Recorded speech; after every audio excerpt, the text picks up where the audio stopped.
વાલા દોસ્તો, વિડીયોને અંત સુધી જરૂર જોજો. સત્ય હકીકત જાણીને તમારા પણ રૂવાડા ઊભા થઈ જશે. મારા લગ્ન 7 છોકરાઓ સાથે થયા હતા. તે શરીરમાં એકદમ તંદુરસ્ત હતા અને મારે વારાફરતી બધા સાથે એક રાત વિતાવવાની હતી. હું તેને કેવી રીતે સંભાળતી. પછી જ્યારે સોગરાતનો સમય આવ્યો ત્યારે બધાએ વારાફરતી મારી સાથે સુહાગરાત મનાવી અને પછી જે થયું તેનાથી મારી આત્મા ધ્રુજી ઉઠી. પણ શું આવી પરંપરા હોય છે તે જાણીને મને નવાઈ લાગી. પણ ભાઈઓની દુલ્હનનો ગૃહ પ્રવેશ થયો તો તે બધાની એક જ દુલ્હન હતી અને આ વાતથી બધા બહુ ખુશ હતા. પણ હું વિચારતી હતી કે મારી બીજી 8 ભાભી ક્યાં છે. થોડા દિવસો આમ જ વીતી ગયા અને મેં બધા ભાઈઓને મારી ભાભી પાસે જતા જોયા. તે સમયે શિક્ષણ ન હતું અને જો થોડું હોતું તો તે ફક્ત છોકરાઓ માટે હોતું, છોકરીઓ માટે નહીં. થોડા દિવસો પછી મારી મિત્રની બહેનના લગ્ન હતા. હું પણ બધા સાથે ત્યાં ગઈ અને ત્યાં પણ 8 દુલ્હા હતા. મને ફરી વિચાર આવ્યો કે અહીં તો એક છોકરીના જ લગ્ન છે તો દુલ્હા કેમ 7 છે. તેમના લગ્ન પછી તેની શું હાલત થશે. ઓહ બાપલા, તેના તો ભૂકકા નીકળી જશે બચારી. હું ઘરે આવી અને જોયું કે મારી માતા બધા કામ કરીને બેઠી છે. તો મેં મારી માતાને પૂછ્યું, આ શું છે? એક છોકરીના આટલા બધા વર કેવી રીતે હોઈ શકે? તો મારી માતાએ મને પ્રેમથી સમજાવ્યું કે દીકરી, એ આપણા સમાજનો એક ભાગ છે જેમાં છોકરીનો સંબંધ જ્યાં નિશ્ચિત થાય છે તો તેના બધા ભાઈઓ સાથે પણ લગ્ન કરવામાં આવે છે. મેં મારી માતાને પૂછ્યું કે એક છોકરી આટલા બધા છોકરાઓને કેવી રીતે રાતે સમય આપી શકે. ત્યારે માએ કહ્યું, દીકરા, હવે ગમે તે થાય આ બધું કરવું પડશે. હવે તે છોકરીના નસીબ પર નિર્ભર કરે છે કે તેના સાસરિયાઓમાં કેટલા ભાઈ છે. ત્યારે હું બહુ સમજી શકી નહીં અને ઊભી થઈને ચાલી ગઈ. થોડા દિવસો પછી જ્યારે હું 14 વર્ષની થઈ ત્યારે મારા ઘરમાં મારા લગ્ન વિશે ચર્ચા થવા લાગી. ભાઈ અને પિતાએ મારા માટે સંબંધ ગોતવાનો શરૂ કરી દીધો. પણ હું ખુશ નહોતી. મારું હૃદય એટલું બધું નર્વસ હતું કારણ કે મને ખબર નહોતી કે મારા કેટલા છોકરાઓ સાથે લગ્ન થશે અને હું તે બધાને કેવી રીતે સંભાળીશ. પણ મારું ક્યાં ચાલવાનું હતું, તે જ થવાનું હતું જે વડીલો ઈચ્છતા હતા. બીજા દિવસે મારા મોટા ભાઈએ આવીને કહ્યું કે કિંજલ માટે ખૂબ સારો પરિવાર મળ્યો છે અને જમીન પણ સારી છે. તે 7 ભાઈઓ છે. આ સાંભળતા જ મારા પગ નીચેથી જમીન સરકી ગઈ. 7 છોકરાઓ, મારી શું હાલત કરશે બાપલા. હું વારંવાર આ સમાજને કોસતી હતી કે આ પરંપરા કોણે અને શા માટે બનાવી છે. અમારી છોકરીઓનું જરાય ધ્યાન નથી કોઈને. મેં આ લગ્ન ન કરવા માટે ઘણીવાર પ્રયત્ન કર્યો પણ કદાચ આ લગ્ન કરવાનું મારા નસીબમાં હતું.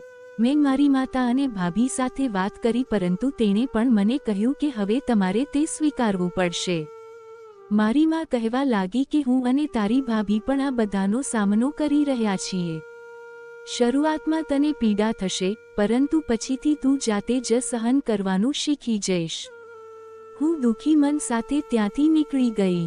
હવે જેમ જેમ લગ્નનો દિવસ નજીક આવી રહ્યો હતો તેમ તેમ હું ખૂબ જ ચિંતિત થતી હતી અને આખરે તે દિવસ આવી ગયો.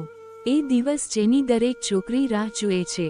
પણ મને આ દિવસ ગમતો ન હતો કારણ કે શરૂઆતથી જ મેં એક જ વ્યક્તિનું સપનું જોયું હતું. હું સૌથી સુંદર લાગતી હતી કારણ કે મારો રંગ ગોરો હતો અને શાદીના કપડામાં પણ હું ખૂબ જ સુંદર લાગી રહી હતી. પણ મને મારી સુંદરતા દેખાતી ન હતી. હું ચિંતિત હતી કે બધું કેવી રીતે થશે.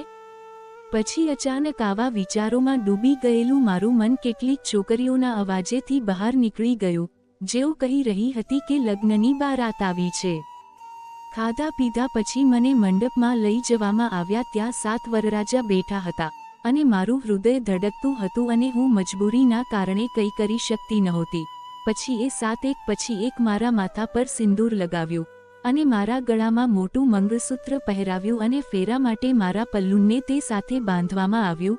પછી અમારા લગ્ન સંપન્ન થયા. મને મારા રૂમમાં લઈ જવામાં આવી જ્યાં મારી ભાભી અને માતા અને અન્ય કેટલીક સ્ત્રીઓ હતી. તેણે મને કહ્યું, જુઓ દીકરા, હવેથી તારી દુનિયા આ 7 સાથે જ છે. તારે તે લોકોને ક્યારેય નિરાશ ન કરવા અને તેમની સેવામાં ક્યારેય કોઈ ઉણપ દર્શાવવી નહીં. તેમની સંભાળ રાખજે બધાની વાત સાંભળી હું અંદરથી તૂટી રહી હતી. હું મારા સાસરે જવા માંગતી ન હતી, પરંતુ હું આ પરંપરાની સાંકળમાં એટલી ફસાઈ ગઈ હતી કે હું ઈચ્છવા છતાં પણ મારી જાતને મુક્ત કરી શકી નહીં. પછી વિદાય લેવાનો સમય આવ્યો અને બધાને મળ્યા પછી હું મારા સાસરે જવા નીકળી. મારા સાસરે પહોંચતા જ બધાએ ભોજન કર્યું અને બધી રસમ પૂરી કરવામાં આવી. આટલી સુંદર વહુ મળવાથી મારા સસરા અને સાસુ બહુ ખુશ હતા. જે લોકો પણ આવ્યા હતા બધા મારા વિશે વાત કરતા હતા, પણ તેમના વખાણની મારા પર કોઈ અસર થતી ન હતી. હવે રાત થઈ ગઈ હતી. મને ફૂલોથી શણગારેલા અને અત્તરની સુગંધથી ભરેલા રૂમમાં લઈ જવામાં આવી અને મારો દોગટ કાઢીને મને ત્યાં બેસાડી. પછી થોડા સમય પછી મારા મોટા પતિ આવ્યા અને મારી સાથે રાત મનાવી અને ચાલ્યા ગયા. હું દર્દથી રડી રહી હતી પણ છતાં મેં મારી જાત પર કાબૂ રાખ્યો અને મારા કપડાં વ્યવસ્થિત કરીને ફરી બેસી ગઈ. પછી મારો બીજો પતિ રૂમમાં આવ્યો અને તેને પણ મારી સાથે રાત વિતાવી. આ રીતે મારા બધા પતિએ મારી સાથે રાત મનાવી અને પછી આમ જ એક પછી એકે મારી સાથે જે કર્યું તેનાથી હું ચાલી પણ નહોતી શકતી. આખી રાતની પીડા મને કામ કરવાથી રોકી રહી હતી, પરંતુ હું કંઈ કરી શકી નહીં. પછી આવું દરરોજ થતું રહ્યું. આખી રાત તેઓ મારા શરીરને મશીનની જેમ વાપરતા અને દિવસ દરમિયાન ઘરના કામથી મારી હાલત ખરાબ થઈ જતી હતી. પછી એક દિવસ મને મારા પિયર લઈ જવામાં આવી અને ત્યાં ગયા પછી બધા લોકોને મળ્યા. પછી મને ખૂબ સારું લાગવા લાગ્યું. પરંતુ જ્યારે મેં મારી ભાભીને આ બધું કહ્યું ત્યારે તેણે મને દિલાસો આપી અને કહ્યું કે હું તમારા ભાઈઓને આ વિશે વાત કરીશ. પછી મારા જવાનો સમય થઈ ગયો અને હું પાછી મારા સાસરે આવી. મેં અને મારી ભાભી ત્યાં મારા ભાઈઓ સાથે વાત કરી અને તેમને મારા સાસુને કહ્યું કે અમારી અંજુ બહુ નબળી છે. તે હજી એક જ સમયે 7 લોકો સાથે સંબંધ બાંધવા માટે સક્ષમ નથી, તેથી કૃપા કરીને તેના પર થોડી દયા કરો. પછી મારા સાસુએ મારા પતિના દિવસો બાંધી દીધા કે એક પતિ જ મારી સાથે એક રાત રહી શકે છે અને આ રીતે દરેક પતિને અઠવાડિયામાં એકવાર મારી સાથે રહેવાનો વારો આવશે. હવે હું સારી થવા લાગી હતી, પણ મારા સૌથી નાના પતિ મને બીજા બધા કરતાં વધુ સમજતા હતા. તે મારા મૂડનું પણ ધ્યાન રાખતા અને મારી દરેક સમસ્યાને સમજતા અને જ્યારે પણ મારી તબિયત સારી ન હોતી ત્યારે મારું ધ્યાન રાખતા. હું પણ તેને વધુ પ્રેમ કરતી હતી કારણ કે તે એક જ હતા જે મને પોતાની માનતા હતા. પછી હું તેને મને ગુસ્સામાં મારવાનું શરૂ કર્યું અને હું દર્દથી રડતી રહી અને તેની જેમ મારા બીજા પતિઓને પણ સાથેનો મારો પ્રેમ બિલકુલ પસંદ ન હતો. તેથી હું મારપીટનો શિકાર બનાવવા લાગી, પરંતુ આ બધું બિલકુલ પસંદ ન હતું. પણ એ બિચારો શું કરી શકે? એક દિવસ મારી માના ઘરેથી સંદેશ આવ્યો કે મારા ઘરે મારા ભત્રીજાનો જન્મ થયો છે, તેથી મને ત્યાં બોલાવવામાં આવી છે. રાત પડતા જ વાયદા મુજબ મારા રૂમમાં આવ્યા પછી તેણે મારો હાથ પકડીને મને આરામથી બેસાડી.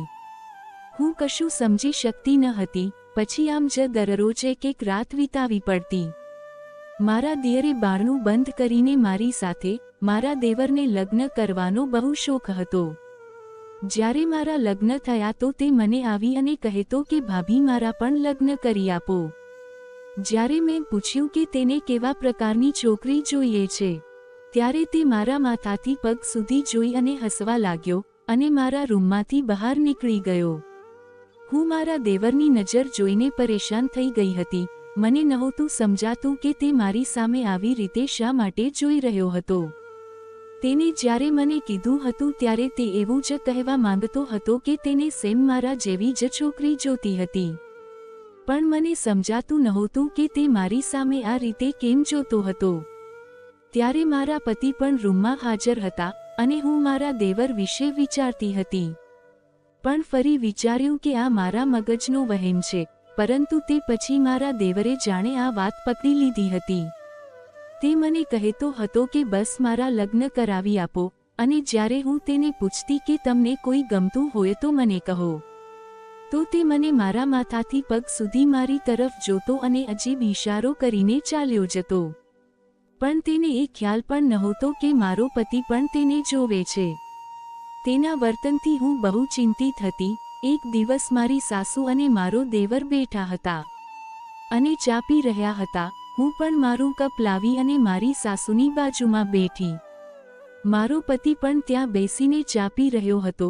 ત્યારે મારી સાસુએ કહ્યું કે પહેલાં મારા પતિની સગાઈ માસીની દીકરી સાથે થઈ હતી, પણ પછી તેની દીકરીને મેલેરિયા થઈ ગયો અને મેલેરિયા એટલો બધો થયો કે તેને પોતાનો જીવ ગુમાવી દીધો.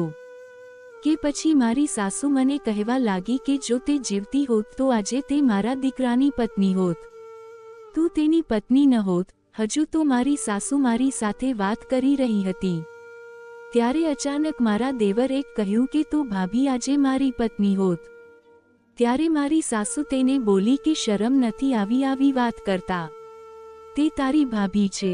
તે કહેવા લાગ્યો કે હા, હવે તે મારી ભાભી છે તે સ્પષ્ટ છે, પણ જો મારા ભાઈએ માસીની દીકરી સાથે લગ્ન કર્યા હોત તો તમે મારા માટે ભાભીને જ પસંદ કરી હોત. મને તો મારા દેવરની વાત ખૂબ જ ખરાબ લાગી હતી, પણ મારી સાસુએ તેની વાતો મજાકમાં ટાળી દીધી હતી.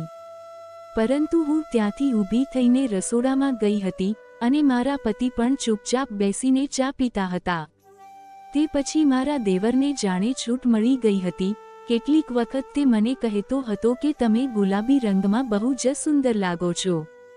એવું કરો, તમે ગુલાબી રંગના કપડાં પહેર્યા કરો, એમાં તમે બહુ સારા લાગો છો. પણ તે બહુ ઠીક માણસ હતો. હું તેને ભાવ આપતી નહોતી, પણ તે મારી પાછળ જ પડ્યો રહેતો હતો. મારા પતિમાં સારી આદતો બહુ હતી, પણ તે તેના ધંધામાં જ વધારે ધ્યાન આપતા હતા અને ધંધામાં નફો કેમ કમાવવો તેમાં જ વ્યસ્ત રહેતા હતા. એકવાર મેં પૂછ્યું કે હું કેવી લાગી રહી છું. પછી તેને મારી સામે જોયું અને કહ્યું કે તું દેખાવમાં તો ઠીક જ લાગે છે, જો જે બીમાર ન પડતી, નહીં તો મારે 5,000 તારા પાછળ ખર્ચવા પડશે.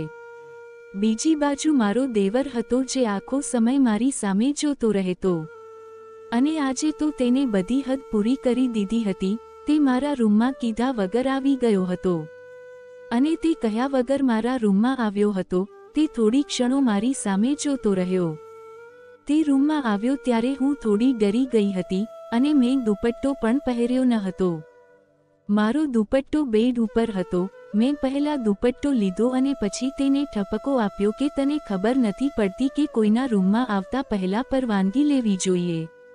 પણ તે મારી વાત ઉપર શરમ અનુભવાને બદલે હસી રહ્યો હતો અને મને કહેવા લાગ્યો કે પોતાના લોકોના રૂમમાં આવવા માટે ઇજાજતની કંઈ જરૂર નથી હોતી, કે કદાચ તેઓ કંઈક ખોટું ન સમજી લે તો સારું, નકર મારું આવી બનશે. પછી તેને તેના ભાઈને કહ્યું કે તું અહીંયા શું કરે છે? તો તે કહેવા લાગ્યો કે ભાભી સાથે વાત કરતો હતો. અમે બંને 1 કલાકથી વાતો કરતા હતા. આવો ને ભાઈ, તમે પણ બેસીને વાત કરો ને. મારા દેવરે તો બહુ સારી રીતે ખોટું બોલી દીધું હતું. મેં કહ્યું ના, તે ખોટું બોલે છે. હું તેની સાથે બિલકુલ વાત કરતી ન હતી. તે હમણાં જ આવ્યો હતો. મારી વાત સાંભળીને મારા પતિ કહેવા લાગ્યા કે જા અને જમવાનું બનાવ. તારી પાસે વાત કરવાનો સમય તરત જ મળી જાય છે. કોઈ કામમાં પણ ધ્યાન આપ. પહેલી વાર મારા પતિએ મારી સાથે આ રીતે વાત કરી હતી. મને મારા પતિ ઉપર બહુ ગુસ્સો આવી રહ્યો હતો. પછી મેં જમવાનું બનાવ્યું અને ટેબલ પર રાખ્યું અને આજે મારા પતિનો મૂડ બહુ ખરાબ હતો. જ્યારે હું સૂવા માટે રૂમમાં આવી ત્યારે તેને કહ્યું કે મને આવી સ્ત્રીઓ બિલકુલ પસંદ નથી કે જે દેવર સાથે વાત વિના બેઠી રહે છે.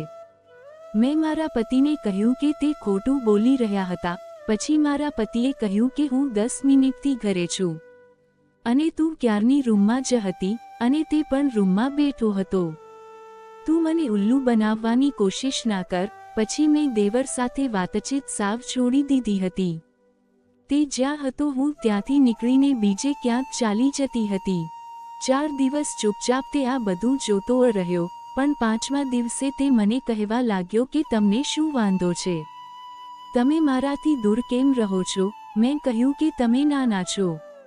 તમારા કારણે તમારો ભાઈ મારી સામે ગુસ્સાથી જુએ છે. તમે જૂઠું કેમ બોલ્યું કે તમે મારી સાથે 1 કલાક સુધી બેસીને વાત કરી હતી? તો તેને કહ્યું કે મેં તો આ મજાકમાં કહ્યું હતું. ભાઈને તો આદત છે અને હું તમને તે જ કહેવા આવ્યો છું કે મારો ભાઈ ખૂબ જ વેમિલો માણસ છે. તેને શંકા કરવાની બહુ ટેવ છે. તમે ખૂબ જ ખોટી વ્યક્તિ સાથે લગ્ન કર્યા છે. તેથી હું તમારા વિશે વિચારી રહ્યો છું. આમ તો હું પણ થોડી વિચિત્ર બની ગઈ હતી, અને મારા પતિનું મારા પ્રત્યેનું વર્તન પણ કંઈક એવું જ હતું. પણ મેં કહ્યું કે એવું કંઈ નથી, મારા પતિ તો બહુ સારા છે. બસ તમે મારાથી દૂર રહો તો સારું. મારી વાત સાંભળીને તે રૂમની બહાર નીકળી ગયો. મેં વિચાર્યું કે સારું, તે હવે સમજી ગયો હશે. પણ મારા દિલમાં પણ આવવા લાગ્યું કે જો મારો પતિ સાચે જ મારી ઉપર શક કરે તેવો છે તો મારે વધુ ધ્યાન આપવું પડશે. પણ મારું દિલ આ વાત માટે સહમત ન હતું, કારણ કે તેને મારી સાથે પહેલાં ક્યારેય આવું વર્તન કર્યું ન હતું. મારા લગ્નને 1 મહિનો થઈ ગયો હતો. આ 1 મહિના દરમિયાન મને લાગ્યું ન હતું કે મારા પતિ શંકા કરે તેવા છે, પરંતુ છેલ્લા કેટલાક દિવસોથી તે મારી સામે ખૂબ જ વિચિત્ર રીતે જોઈ રહ્યા હતા. તે મને વારંવાર દેવર વિશે પ્રશ્નો પૂછતા અને કેટલીક વાર કહેતા કે તું ગેટ પાસે ઊભી નથી હોતી ને, અને તું જ દરવાજો ખોલતી નથી ને. મેં કહ્યું, ના, તમારી માં જ દરવાજો ખોલે છે. તે કહેવા લાગ્યા, જો બહારના દરવાજા પાસે ન જાતી, કારણ અમારા વિસ્તારમાં ઘણા બધા બદમાશો છોકરા રહે છે. આ સાંભળીને હું પણ વિચારવા લાગી કે કદાચ મારા પતિ શંકા કરે તેવા જ છે. તેથી મારા પતિ મારા પર ગુસ્સે ન થાય તે માટે હું બહુ ધ્યાન રાખતી હતી. પરંતુ એકવાર એવું બન્યું કે બધું બરબાદ થઈ ગયું હતું. મારી સાસુ એક દિવસ મને કહેવા લાગી કે તે બહારગામ જઈ રહી છે, તેથી બહેનની પાસે, કારણ કે તેની બહેન બહુ બીમાર છે. મારો દેવર જ મારી સાસુને મૂકવા ગયો હતો. તેથી મને થયું કે તે પાછો નહીં આવે અને અહીંયા રોકાઈ જશે. પણ તે તો બીજા જ દિવસે પાછો આવી ગયો હતો. જ્યારે મારા પતિએ મારા દેવરને કહ્યું કે તું પણ મમ્મી સાથે ત્યાં જ રહી ગયો હોત તો સારું હોત, પણ તે કહેવા લાગ્યો કે તેનો અભ્યાસ જરૂરી છે, તેથી તે પાછો આવી ગયો છે. હવે તો મને પણ તકલીફો થવા લાગી હતી, કારણ કે મારો દેવર બપોરે તેના કોલેજથી પાછો આવી જતો હતો, અને મારા પતિ છે કે રાત્રે આવતા હતા. પછી મારો દેવર આખો દિવસ રાત્રે ઘરે જ રહેતો, ક્યાં જતો ન હતો, અને તે સમય મારા માટે બહુ જ મુશ્કેલીવાળો હતો.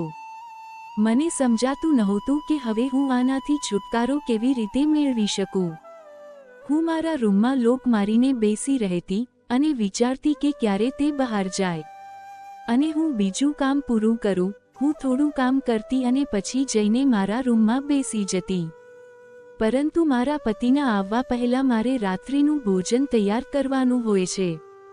હું ઈચ્છતી હતી કે આ સમયે મારો દેવર ક્યાંક ચાલ્યો જાય, પણ હું કંઈ બોલી શકતી ન હતી. જ્યારે તે ઘરની બહાર જતો અને મને દરવાજો બંધ કરવાનો અવાજ સંભળાતો ત્યારે હું મારા રૂમમાંથી બહાર આવી જતી અને ઝડપથી રોટલી બનાવતી, અને તે આવે તે પહેલા રૂમમાં બંધ થઈ જતી.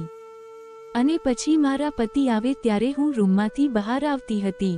હું આ સમય બહુ મુશ્કેલીથી પસાર કરતી અને મારી સામે મારી સાસુ જલ્દી આવી જાય તે પ્રાર્થના કરતી હતી. હું આખો સમય રૂમમાં બંધ રહેવાથી બહુ મૂંઝાતી હતી, અને મારો દેવર થોડો બેશરમ માણસ હતો. સીધો મારા રૂમમાં જ તે આવી જતો. તે મને પૂછ્યા વગર જ મારા રૂમમાં આવી જતો હતો, અને તેના પર બહુ ગુસ્સો આવતો હતો. ક્યારેય પણ મારો દરવાજો ખટખટતો હતો.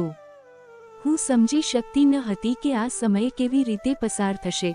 હજુ હું એ વિચારી રહી હતી ત્યાં મારી સાસુનો ફોન આવ્યો કે તેની બહેનની હાલત બહુ ખરાબ થઈ ગઈ છે, એટલા માટે તે થોડા મહિના તેના ઘરે જ રહેશે. આ સાંભળીને મારા હોશ ઉડી ગયા. મને હવે વિચાર આવતા હતા કે હું મારા દેવર સાથે હવે કેવી રીતે સમય વિતાવીશ.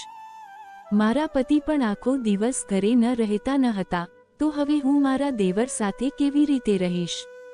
તે હવે મારો જીવ લેવા ઈચ્છતો હતો. મને તેની પર બહુ ગુસ્સો આવતો હતો. હું મારા રૂમમાં જ હોઉં છું. તેને કહ્યું કે તું બધું જાણે છે, તું આખો દિવસ થોડી રૂમમાં રહે છે. મેં કહ્યું, તમે કેમ મારી સાથે આવી રીતે વાત કરો છો? તમે શું કહેવા માંગો છો? હવે તો હું મારા પતિની વાતથી બહુ કંટાળી ગઈ હતી. તેને કહ્યું કે ઠીક છે, હું તને બધું કહીશ. પછી તે મારી નજીક આવ્યો અને મને કહ્યું કે શક કરવાની આદત નથી, પણ જો મને આવી તેવી વાતની ખબર પડી તો મારાથી ખરાબ બીજું કોઈ માણસ નથી. પછી હું બહુ ખરાબ વર્તન કરીશ. મારા પતિની વાત સાંભળીને મારો જીવ નીકળી ગયો હતો. એકવાર મારો દેવર ઘરમાં આવ્યો તો તે બહુ પરેશાન લાગી રહ્યો હતો અને તેને ખૂબ જ પરસેવો થઈ રહ્યો હતો. પછી તે મને કહેવા લાગ્યો કે ભાભી, મને તમારા રૂમમાં છુપાવા દો. મેં કહ્યું કે શું થયું છે? તો તે કહેવા લાગ્યો કે આ કહેવાનો સમય નથી. બસ મને તમારા રૂમમાં છુપાવવા ગો. તે બહુ પરેશાન લાગતો હતો. મેં તેને કહ્યું કે ઠીક છે, જા અને છુપાઈ જા. આમ કહીને હું રસોડામાં આવી અને વિચારવા લાગી કે તેને શું થયું હશે. આવું શું કરીને આવ્યો છે કે તે આટલો બધો ચિંતામાં હતો. તેના ચહેરાનો રંગ તો સાવ ઉડી ગયો હતો અને મારા દેવરના આવ્યા અને 2 કલાક વીતી ગઈ હતી. હજુ ના તો તે રૂમની બહાર આવ્યો હતો કે ના તો તે મને કોઈ વાતની ખબર પડી હતી. ત્યારે અચાનક કોઈએ અમારો દરવાજો ખખડાવ્યો. હજી તો સાંજના 5 જ વાગ્યા હતા. અમારા ઘરે આ સમયે કોઈ આવતું ન હતું, તો આ સમયે કોણ આવ્યું હતું? મારા પતિ રાત્રે 10 વાગ્યે જ ઘરે આવતા હતા. મેં પૂછ્યું કે કોણ છે? તો મારા પતિ કહેવા લાગ્યા કે દરવાજો ખોલ. તે બહુ ગુસ્સામાં લાગતા હતા. પછી તે જેવા ઘરમાં આવ્યા તો તે આખા ઘરમાં શોધખોળ કરવા લાગ્યા. મેં પૂછ્યું કે તમને શું થયું છે, કંઈ પ્રોબ્લેમ છે? તો તે કહેવા લાગ્યા કે તને થોડી વાર પછી કહું. હું તેની વાત સાંભળીને હું બહુ ડરી ગઈ હતી અને તેને પછાડીને કહેવા લાગ્યા કે જો મને જેનો શક હતો તે જ થયું. તે તારા રૂમમાં શું કરી રહ્યો હતો? તેનો પોતાનો રૂમ પણ છે. મેં કહ્યું મને શું ખબર, આ તો 2 કલાક પહેલા જ આવ્યો હતો અને હું તો હજુ રસોડામાં કામ કરી રહી હતી. મારા શબ્દો હજી મારા મોંમાં જ હતા કે મારા પતિએ મને મોઢા પર એક લાફો મારી દીધો અને મને કહ્યું કે તું ખોટું બોલે છે. મેં મારા દેવરને કહ્યું કે તમે તેને સાચું કહો કે તમે અહીંયા છુપાવવા આવ્યા હતા. તો તે હસવા લાગ્યો અને મને કહેવા લાગ્યો કે હું તમને કેમ કહું કે જે સાચું હતું તે તું ભાઈએ જોઈ લીધું છે, તો હવે છુપાવીને શું ફાયદો છે?